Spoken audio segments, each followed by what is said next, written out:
আমার সুপ্রিয় শিক্ষার্থীরা, আশা করি তোমরা সবাই ভালো আছো, নিরাপদে আছো। 2021 ইংরেজি নতুন বৎসরে অনলাইন ক্লাসে তোমাদের জন্য রইল শুভেচ্ছা ও ভালোবাসা। আমি জয়শ্রী চাকি, সহকারী শিক্ষক, কোনাবাড়ি এম এ কুদ্দুস উচ্চ বিদ্যালয়, কোনাবাড়ি, গাজীপুর।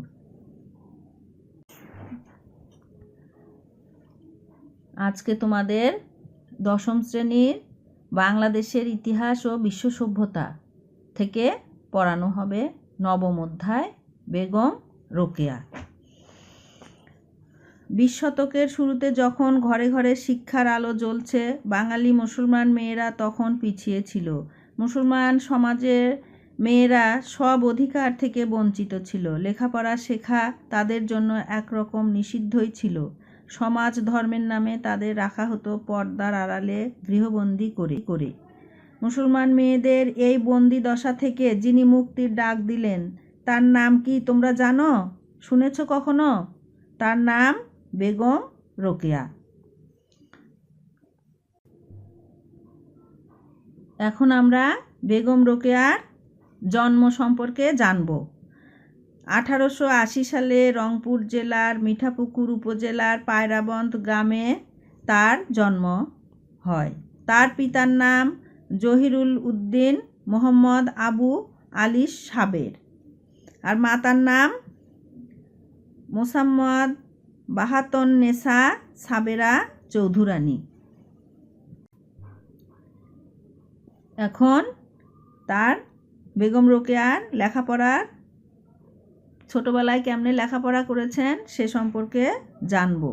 ছোটবেলা থেকেই বেগম রোকেয়ার লেখাপড়ার প্রতি ছিল অগাধ আগ্রহ। বেগম রোকেয়া তার বড় ভাই ইব্রাহিম সাবের এবং বড় বোন করিমুন্নেসার কাছে শিক্ষালাভ করেন।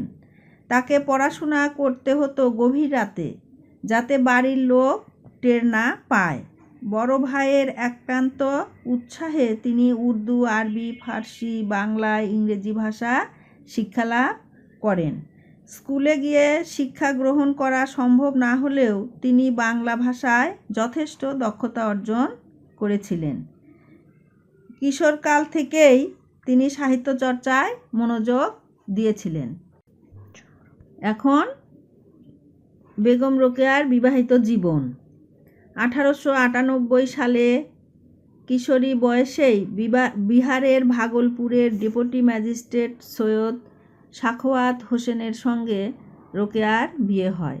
স্বামীর সহযোগিতায় তিনি তার পড়াশোনার চর্চা চালিয়ে যান। বাংলা, ইংরেজি, উর্দু ভাষায় পারদর্শী হয়ে ওঠেন। কিন্তু তার বিবাহিত জীবন বেশি দিন টেকেনি। 1909 সালে তার স্বামী মারা যান। সাহিত্য চর্চা। সাহিত্যিক হিসাবে তার আত্মপ্রকাশ ঘটে 1902 সালে। কলকাতা থেকে প্রকাশিত নবপ্রভা পত্রিকায় ছাপা হয় তার প্রথম রচনা পিপাসা। বিভিন্ন সময়ে তার রচনা নানা পত্রিকায় ছাপা হয়ে থাকে। 1905 সালে প্রথম ইংরেজি রচনা সুলতানাজ ড্রিম মাদ্রাজ থেকে প্রকাশিত একটি পত্রিকায় ছাপা হয়। তার রচনা সুধীমহলে দৃষ্টি আকর্ষণ করে। তিনি সাহিত্যিক হিসাবে পরিচিতি লাভ করেন। তার সাহিত্য চর্চার বিষয়বস্তু ছিল নারী সমাজকে নিয়ে। তিনি সমাজের কুসংস্কার, নারী সমাজের অবহেলা, বঞ্চনার করুণ চিত্র নিজ চোখে দেখেছেন। যা উপলব্ধি করেছেন তাই তিনি তার লেখার মধ্যে তুলে ধরেছেন। সমাজকে চোখে আঙ্গুল দিয়ে দেখাতে চেয়েছেন নারীদের করুণ দশা, তাদের প্রতি বৈষম্যমূলক আচরণের নমুনা। তার অবরোধবাসিনী, পদ্মরাগ, মতিচুর, সুলতানার স্বপ্ন প্রভৃতি গ্রন্থে সেই সব চিত্রই তিনি ফুটিয়ে তুলেছেন।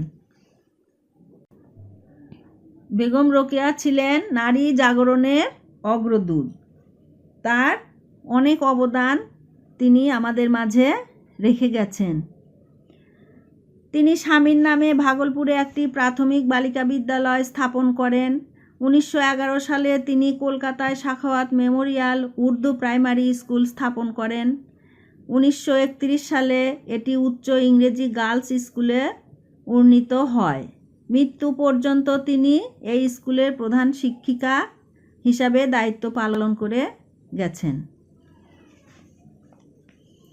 তিনি বাংলাদেশের রংপুরে বেগম রোকেয়া বিশ্ববিদ্যালয় স্থাপিত করেছেন। রোকেয়া বাঙালি মুসলমান মেয়েদের শিক্ষিত করার জন্য শুধু স্কুলই প্রতিষ্ঠা করেননি, ঘরে ঘরে গিয়ে মেয়েদের স্কুলে পাঠানোর জন্য বাবা মায়ের কাছে নিবেদন করেছেন। এই কাজে তিনি ছিলেন একজন নিরলস পরিশ্রমী কর্মী। তার অক্লান্ত প্রচেষ্টার ফলে নারী শিক্ষার অগ্রগতি সূচিত হয়। মেয়েরা ধীরে ধীরে শিক্ষার আলোর দিকে এগোতে থাকে। 1915 সালে তিনি মুসলিম মহিলা সমিতি নামে একটি মহিলা সংগঠন প্রতিষ্ঠা করেন। এই প্রতিষ্ঠান থেকে দুস্থ নারীদের বিভিন্নভাবে সাহায্য করা হতো। তাদের হাতের কাজ শেখানো হতো, সামান্য লেখাপড়া শেখানোর ব্যবস্থাও ছিল। এক কথায় এই সংগঠনটির লক্ষ্য ছিল সমাজের সাধারণ দুস্থ নারীদের স্বাবলম্বী করে তোলা। এখন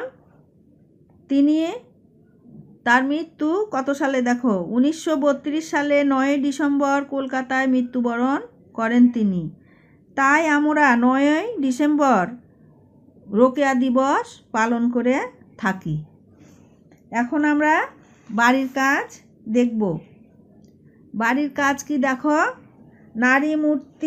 নারী মুক্তি আন্দোলনে বেগম রোকেয়ার ভূমিকা বিশ্লেষণ করো। তোমরা এটা বাড়ির কাজ করবে, বাসায় লেখাপড়া করবে। আজকের ক্লাস এখন শেষ করব। সবাইকে ধন্যবাদ জানিয়ে সবাই ভালো থাকো। আজকের ক্লাস এখানেই শেষ করলাম।